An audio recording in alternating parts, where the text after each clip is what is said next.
வாழ்க வையகம், வாழ்க வையகம், வாழ்க வளமுடன். குரு வாழ்க, குருவே துணை. நாத்திகம் என்பது வேறு, பகுத்தறிவு என்பது வேறு. இப்ப நாத்திகம் எப்படின்னா கடவுள் இல்லை அப்படின்னு ரொம்ப சிம்பிளா சொல்லிடுவாங்க. ஒருத்தர் ஒருத்தர் ஒரு கடவுளுக்கு ஒரு அரை மணி நேரம் விளக்கம் கொடுக்குறாருன்னு வச்சுங்களேன், சொற்பொழிவு கொடுக்குறாரு. அது எல்லாத்தையும் கேட்டுட்டு கடைசியா நாத்திகம் பேசுறவங்க என்ன பண்ணுவாங்கன்னா, அதெல்லாம் சும்மாங்க, இதெல்லாம் கற்பனைங்க, கடவுள்லாம் ஒன்றும் கிடையாதுங்கன்னு அப்படி ஒரே வார்த்தையில சொல்லிடுவாங்க. அவர் என்ன சொன்னாருன்றதே கவனிக்க மாட்டாங்க. அப்படி கவனிச்சாலும் இதெல்லாம் கற்பனை, இதெல்லாம் சும்மா, இதெல்லாம் அவங்களுடைய வசதிக்காக ஏற்படுத்தப்பட்ட ஒரு அமைப்பு அப்படி இப்படின்னு ஏதாவது ஒரு காரணத்தை சொல்லிடுவாங்க தவிர, ஆனா உண்மை என்ன அப்படின்றது பகுத்தறிந்து பார்ப்பவங்க ரொம்ப ரொம்ப கம்மி. இப்ப நாத்திகர்கள்ல பகுத்தறிவாளர்கள் ரொம்ப கம்மியா தான் இருக்கிறாங்க. நிறைய பேர் பாத்தீங்கன்னா பகுத்தறிவுன்ற பேர்ல நாத்திகத்தை வளர்த்துட்டு இருக்காங்க. ஆனா உண்மையான பகுத்தறிவாளர்கள் யாருன்னு கேட்டீங்கன்னா நம் நாட்டில் வாழ்ந்த சித்தர்கள் தான்.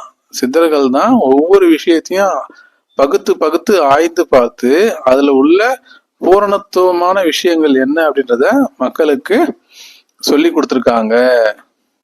உதாரணமா பாத்தீங்கன்னா நம்ம மனவளக்கலையில கற்றுத்தரப்படக்கூடிய காயக்கல்ப பயிற்சிகளுக்கு சித்தர்களுடைய சான்றுகள்னு சொல்லி நிறைய பாடல்களை கொடுக்குறாங்க. சித்தர்கள் சிவவாக்கியர் பாடல்களை கொடுக்குறாங்க. அதே மாதிரி ஔவையாருடைய விநாயகர் அகோவில கொடுக்குறாங்க. அகத்தியர் எழுதின பாடல்ல ஒரு ரெஃபரன்ஸ்லாம் வருது. அப்ப அவங்க சித்தர்கள்லாம் என்ன பண்ணிருக்காங்கன்னா வாழ்க்கை முறையும் நம்ம வாழ்க்கைக்கு பிறகும் நம்ம பிறப்புக்கு பிறகும் முன்னாடியும் பிறப்புக்கு பிறகும் என்ன நடக்குது அப்படின்றதெல்லாம் ரொம்ப ஆராய்ச்சி பண்ணி தவம் ஏற்றி உள்ளுணர்வாக பெற்று அந்த உள்ளுணர்வாக தாங்கள் பெற்றதை எளிய முறையில் பாமர மக்களுக்கும் விளங்கும் வகையில் பல பாடல்களை எழுதி வச்சிருக்கிறாங்க. அந்த பாடல்களை புரிந்து கொள்வதற்கான திறமையை நம்ம வாழ்த்துக்கிட்டா போதும். அந்த திறமைய பாடல்களை படிச்சியோ இல்ல ஒரு குருவின் மூலயமாகவோ அல்லது சத்சங்கத்தின் மூலயமாகவோ, சத்சங்கம்னா உண்மைக்கு அருகில்னு சொல்றாங்க. சோ அந்த சொற்பொழிவு, ஆன்மீக சொற்பொழிவுலாம் நடக்கும்போது கேட்டு கேட்டு கேட்டு நம்ம உள்ளுக்குள்ளரே தோணும் சில விஷயங்கள்லாம். அதுதான் உண்மையான ஆன்மீகம். அப்ப சித்தர்கள் தான் உண்மையான பகுத்தறிவாளர்கள். நீங்க காயக்கல்ப பயிற்சி அட்டன் பண்ணி பாருங்க, அதுல உங்களுக்கு நல்ல விளக்கம் தெரியும் சித்தர்கள்லாம் எப்படி எல்லாம் பண்ணிருக்கிறாங்க அப்படின்றதெல்லாம். அதே மாதிரி சித்தர்கள் ஜீவசமாதி நிலையை அடைஞ்சார்கள் அப்படின்னு சொன்னா அது நாத்திகர்கள் ஒத்துக்க மாட்டாங்க.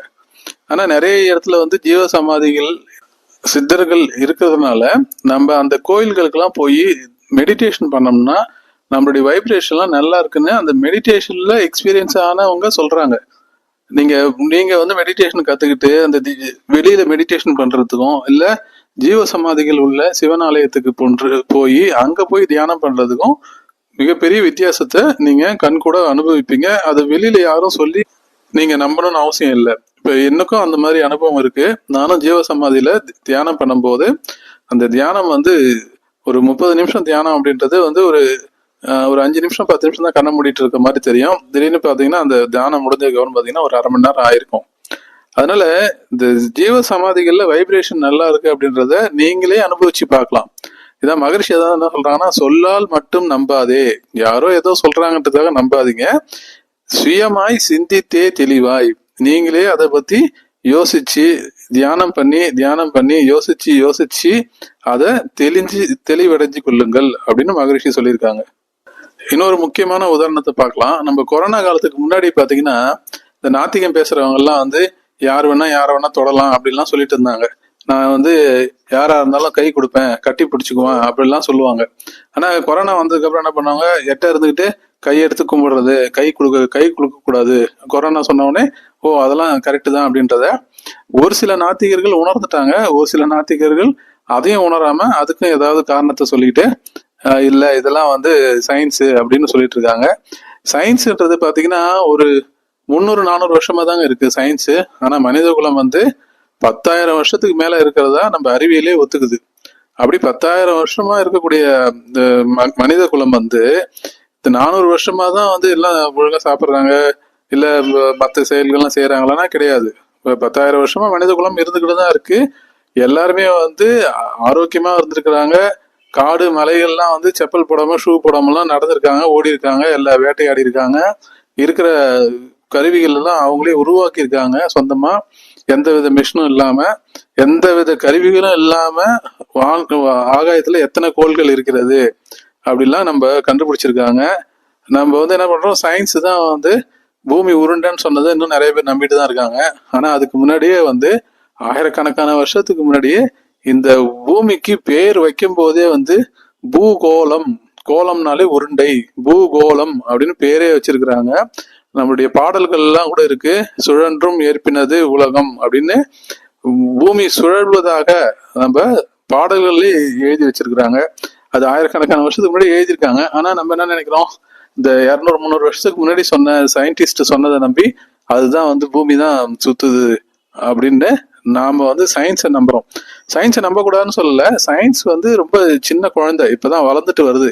இந்த சயின்ஸ் தான் நம்மளுக்கு வந்து செல்போனை கண்டுபிடிச்சது, இந்த சயின்ஸ் தான் வந்து டிவியில கண்டுபிடிச்சது, நம்ம ரொம்ப பெருமையா சொல்லிக்கலாம். அதுல ஒன்றும் தப்பு இல்லை, உண்மைதான், சயின்ஸ் தான் இதெல்லாம் கண்டுபிடிச்சது.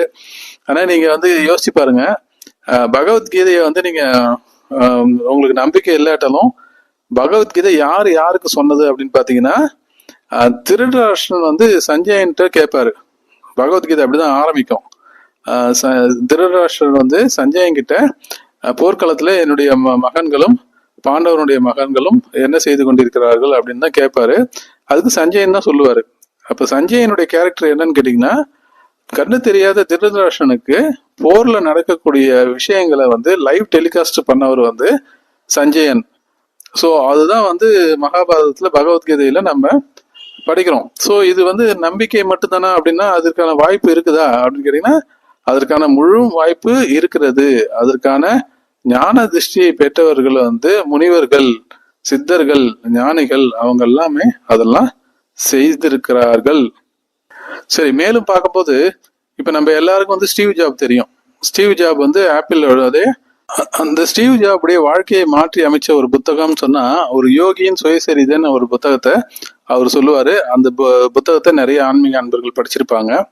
அந்த புத்தகத்துல எக்கச்சக்கமான ஆன்மீக விஷயங்கள், அற்புதங்கள் வந்து காமிக்கிறாங்க. என்னன்னா, தூக்கத்தை மறந்த மகான்னு சொல்றாங்க. அதே மாதிரி ஒரே நேரத்துல 2 இடத்துல இருந்த மகான்களை பத்தி சொல்றாங்க. அந்த மாதிரி சாப்பிடாத மகான்கள் இருக்கிறாங்க. எவ்வளவோ நினைச்ச நேரத்துல பாபாஜி வந்து தோன்றி இருக்காங்க. நீங்க பாபாஜின்னு படம் பாத்தீங்க இல்லையா, ரஜினிகாந்த் படம் பாபான்னு பாத்தீங்க இல்லையா, அதுல வந்து ரஜினிகாந்த் இப்படி போயிட்டே இருப்பாரு, திடீர்னு அந்த இமயமலை சாரல் தெரியும், அப்படியே வந்து பாபாஜி வந்து அவங்க சீரியலுடைய முன்னாடி தோன்றுவாரு. இது அப்படியே ஒரு 200 வருஷத்துக்கு முன்னாடி உண்மையாக நடந்த சம்பவத்தை அடிப்படையாக தான் அந்த படத்தை எடுத்திருக்கிறாங்க. ஸோ இதெல்லாம் சாத்தியமா அப்படின்னு கேட்டா சாத்தியம், கண்டிப்பா சாத்தியம். அதை நீங்க புரிஞ்சுக்கணும், உணரணும்னு ஆசைப்பட்டீங்கன்னா நீங்க தான் முயற்சி எடுக்கணும். இப்ப சர்க்கரை இனிக்கணும்னு நான் சொல்லிட்டே இருந்தா உங்களுக்கு புரியுமானா கண்டிப்பா புரியாது. நீங்க தான் போய் சர்க்கரையை எடுத்து வாயில வச்சு சுவைச்சு பார்த்து அது எவ்வளவு இனிமையா இருக்கு, இனிப்பா இருக்குன்றத நீங்க தான் உணரணும். அதே போல ஆன்மீக விஷயங்களை அனைத்தையுமே முயற்சி செய்து தனி ஒரு மனிதனாலே மட்டுமே அனுபவிக்க முடியுமே தவிர வேறு ஒருவரால் உங்களுக்கு வழிதான் காட்ட முடியும். இப்படி போலாம், இங்க போனா இந்த டப்பா, இங்க சக்கரை டப்பா இருக்கு, அதை எடுத்து நீங்க சாப்பிடலான்னு அவர் வழிதான் காட்ட முடியுமே தவிர, அவரு சாப்பிட்டாருன்னா அது அவருக்கு தான் நல்லதே தவிர அவருக்கு தான் உணர முடியுமே தவிர, நீங்க உணரணும்னா நீங்க தான் மெடிடேஷன் பண்ணணும், நீங்க தான் வந்து அதை முயற்சி எடுக்கணும். எனவே நம்ம வந்து எந்த நாத்திகர்களையும் குறை சொல்லவில்லை. நாத்திகர்கள் பகுத்தறிவாளர்களாக மாற வேண்டும். பகுத்தறிவுன்னு சொல்றாங்க இல்லைங்களா, அதே மாதிரி பகுத்தறிவுனா என்னன்றத முழுமையா புரிஞ்சுக்கிட்டு அவங்களும் ஏன் மக்கள் இப்படி எல்லாம் செஞ்சாங்க, அதனுடைய உண்மையான காரணம் என்ன, தற்கால சூழ்நிலையில் எந்தெந்த காரணத்தினால் அவையெல்லாம் தேவையில்லை, என்னென்ன காரணத்தினால் அவை தேவைப்படுகிறது அப்படின்றத சொன்னாங்கன்னா அந்த நாத்திகர்களை பகுத்தறிவாளர்களாக நாமும் ஏற்றுக்கொள்ளலாம். அதை விட்டு சும்மா எதை சொன்னாலும் கிண்டல் பண்றது, மற்றபடி வந்து சாமி கும்பிட்றவெல்லாம் முட்டாள்னு சொல்றது, அப்படி சொல்ற நாத்திகர்களை வந்து எங்களுக்கு ஒன்றும் பிரச்சனை இல்லை. கடவுளை நம்புறவங்களுக்கு அது அவங்களுக்கும் எந்த விதத்துலையும் அவங்க அப்படி பேசுறதுனால எந்த பலனையும் கொடுக்காது அப்படின்றதுதான் நாங்களும் சொல்றோம். இப்ப உதாரணத்துக்கு பாத்தீங்கன்னா, எலுமிச்சம்பழத்தை வந்து வண்டியில வச்சு நசுக்கிறது. அப்ப விவேக் கூட ஒரு படத்துல சொல்லியிருப்பாரு, வண்டிக்குள்ளார வந்து 1500 ஸ்பேர்ஸ் இருக்குடா, அதுல ஓடாத வண்டியாடா இந்த சின்ன எலுமிச்சம்பழத்துல ஓட போகுதுன்னு கேட்பாரு. அது உண்மைதான். ஆனா 1500 ஸ்பேர்ஸ் இருந்தாலும் வண்டி வாங்கிட்டு வெளியில வராங்க இல்லைங்களா, வெளியில வந்து ஒரே நாள்ல கூட ஆக்சிடென்ட் ஆன வண்டிலாம் நிறைய இருக்கு. காரணம் என்னன்னா, அந்த எலுமிச்சம்பழம் வந்து காப்பாத்தல. அந்த எலுமிச்சம்பழம் வைக்கிறதுனால இவருக்கு மனதுக்கு ஒரு தைரியம் கிடைக்குது. நம்ம வந்து கடவுள் நம்மளுக்கு துணை இருப்பாங்க அப்படின்னு அந்த மன தைரியத்தோட அவர் போய் கார் ஓட்டுறதுனாலயோ இல்லை வண்டி ஓட்டுறதுனால அவரு எந்த வித விபத்தும் இல்லாம அந்த போயிட்டு வராங்க. அதனாலதான் ஒவ்வொரு நாளும் வந்து என்ன பண்ணுவாங்க, சாமி கும்பிட்டுட்டு வண்டி எடுப்பாங்க நிறைய பேரு. அது மூட பழக்கம் இல்லை, சில விஷயங்கள் நல்ல விஷயங்கள் மூடி இருக்கக்கூடிய பழக்கம். அந்த நல்ல விஷயங்கள் என்ன அப்படின்றத நம்ம தெரிஞ்சுக்கிட்டோம்னா நம்ம அந்த சம்பிரதாயத்தை செய்யாமலேயே நம்ம தன்னம்பிக்கையை வளர்த்துக்கிட்டு அதை நம்ம செய்யலாம். ஸோ நீங்க தன்னம்பிக்கையை வளர்த்துக்கிறேன் இதெல்லாம் மூடப்பழக்கம் அப்படின்னு நீங்க சொன்னீங்கன்னா அந்த மாதிரி தன்னம்பிக்கை உள்ள மனிதர்கள் கூட ஒரு எல்லையில வந்து நின்றுடுறாங்க. அதுக்கப்புறம் நம்மளுக்கு என்ன செய்யறதுன்னு தெரியல, அப்ப நம்மளையும் மீறி ஒரு சக்தி இருக்கு. இதுக்கு உதாரணமா பாத்தீங்கன்னா டாக்டர்களை சொல்லலாம். டாக்டர்கள்லாம் என்ன சொல்றாங்கன்னா, நாங்க எங்க கடமையை செஞ்சிட்டோம், இதுக்கப்புறம் கடவுள் தான் காப்பாற்றணும்னு கடைசியா அங்க நிக்கிறாங்க அவங்க டாக்டர்.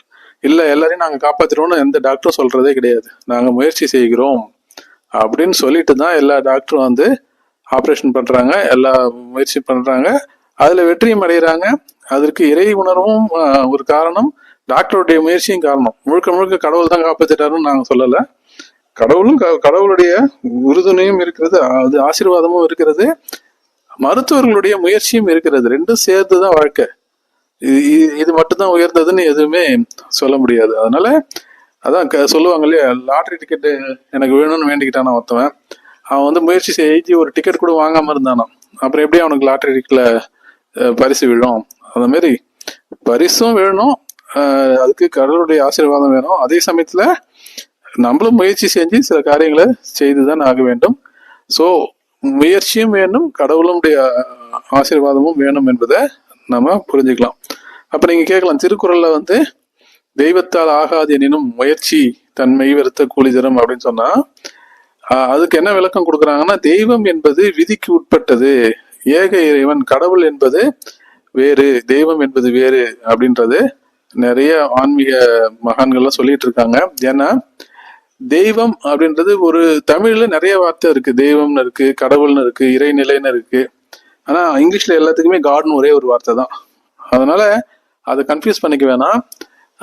சிறு தெய்வங்கள் நிறைய இருக்குன்றாங்க, தேவதைகள் இருக்குன்னு சொல்றாங்க, அதுக்கு ஒரு சக்தி கிடைக்குன்னு சொல்றாங்க. அந்தந்த கடவுளை சாமியை கும்பிடும் போது அது வந்து ஏக இறைவன். இப்ப அருள் பிரகாச வள்ளலார் என்ன சொல்லியிருக்காருன்னா, சிறு தெய்வ வழிபாடு தேவையில்லைன்னு சொல்லியிருக்காரு. அதனாலதான் வந்து ஏக இறைவன் வந்து உருவமற்ற, அங்கு இங்கு எனாதபடி எங்கும் பிரகாசமாய் ஆனந்த பூர்த்தியாக இருப்பது எதுன்னு சொன்ன மாதிரி இதுதான் உருவமற்ற நிலை. அந்த உருவமற்ற நிலைய, அரூபமான நிலைய நம்ம உருவத்தின் மூலியமாக தெரிஞ்சுக்கிறோமா. எப்படின்னா அது எதுக்கு உருவ வழிபாடுன்னு கேட்டீங்கன்னா, இப்ப ஏ ஃபார் ஆப்பிள்னு சொல்றோம், புக்ல வந்து படம் போட்டு விளக்குறாங்க.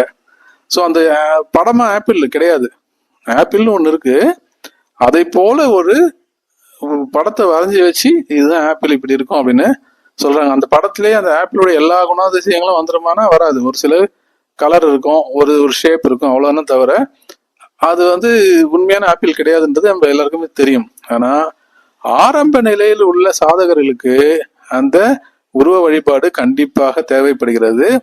அதுக்கப்புறம் நீங்க ஏணி மேல ஏறினதுக்கு அப்புறம் ஏணி தேவையில்லை இல்லைங்களா. ஆனா நான் ஏணி மேல ஏறிட்டு மாடிக்கு அப்புறம் ஏறதுக்கு அப்புறமும் இந்த ஏணி தான் என்ன வந்து உயர்த்துச்சின்னு சொல்லி ஏணி தலைமையில தூக்கிட்டு அலைஞ்சிட்டா நீங்க என்ன சொல்லுவீங்க?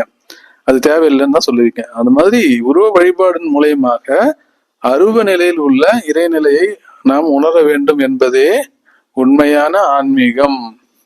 ஸோ இதுல பக்தி மார்க்கத்துல வந்து இந்த கடவுள் வழிபாட்டுக்கு முக்கியத்துவம் கொடுக்குறாங்க. பக்தி மார்க்கத்துல இருந்து அடுத்து ஞான மார்க்கத்துக்கு அனைவரும் மாற வேண்டும். பக்தி வந்து ஞானமாக மலர வேண்டும்.